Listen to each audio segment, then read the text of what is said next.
Welcome back to 120 Sports, ladies and gentlemen. It's me, Nick Hausman, WAL correspondent. Right now I am joined by Clayton Heath. Clayton just took third place in the left-handed 165 amateur division here at the Philadelphia Liberty Brawl Classic here in Philadelphia, Pennsylvania. Clayton, thanks so much for taking the time to chat with me on 120 Sports today.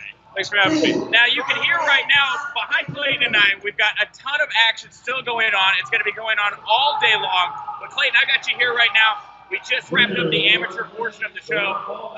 What brought you to the world of WAL?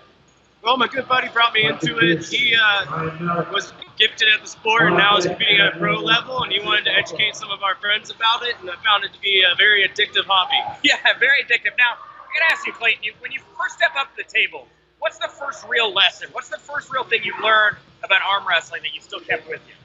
Well, it's not so much about brute strength or size. It's all about technique and listening to those judges to keep yourself safe. Yeah, absolutely. Now, when you say keep yourself safe, right? I mean, breaks happen. This is a very dangerous sport. If you don't have the right form, the right technique, you can get seriously injured in this thing. When you say, keeping yourself safe, what helps keep a WAL competitor safe from having something like a break happen?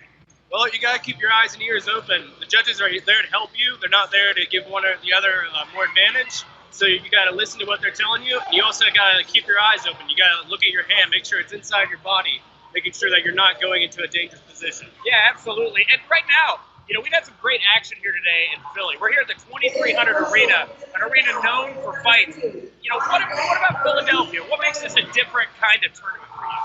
Well, you got a whole collision of forces here. We got guys from New York, New Jersey, Pennsylvania, as far out as Ontario and Tennessee. Latvia. Yeah, Latvia. Yeah. We're here in the heart of the Mid-Atlantic, so you've got talent from all over. Yeah, absolutely. And we got a lot of women here as well today. A lot of people don't realize that we have female competitors in the world of WAL as well. But I'll get back to you here. You took third place today. Was there ever a moment that you think that you were going to go down and you weren't going to be able to place today in the tournament?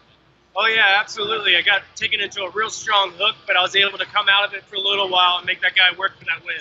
Now, you mentioned hook. Now, I gotta ask you. Now, we're talking to folks that may or may not know a whole lot about arm wrestling. What's the difference between a hook and what's a top roll? These are different kind of arm wrestling techniques. So these are two ways that you can gain advantage on your opponent's hand. The hook involves supinating and cupping the wrist, breaking their arm, and powering down. A top roll involves pronating, going over their hand and pulling them into you. All right, well, there you go. Learn something new every day, right? And last question here I got for you, Clayton. Now, there's, again, a lot of great competitors at WAL. We can see over there there's a lot of banners hanging with the names and the faces of our champions. Is there any one person in WAL that you would like to rise through the ranks and go up against one-on-one at one of these WAL tables? I mean, I have to go with Tony Kotowski. That man's got such great energy, so skilled. Now going into the 195 class, that'd be a great treat. Yeah, absolutely. And I've heard that Tony's maybe thinking about going up in weight a little bit. So yeah. you're gonna be chasing him there? You're gonna be going along with him? Yeah, I have to put in some hours in the gym, but it'd be a lot of fun. Yeah, and I guess I'd say finally here, I've been hearing all day about people making weight. It's interesting to me. The only other time I hear about people making weight is in like UFC or Greco-Roman wrestling. Is it hard for you to put on weight or take off weight like one of those competitors? It's all about willpower. I had to take down weight just to get into 165 class last night, so it's really a matter of how much effort you're willing to put into it. Awesome. All right, well, hey, thank you so much, Clayton. I appreciate it. Thank you all very much for tuning in, supporting World Arm Wrestling League. They're going to be streaming their finals tonight live, 8 p.m. Eastern, right here, 2300 Arena, and we'll be back right here on 120 Sports with even more arm wrestling punditry.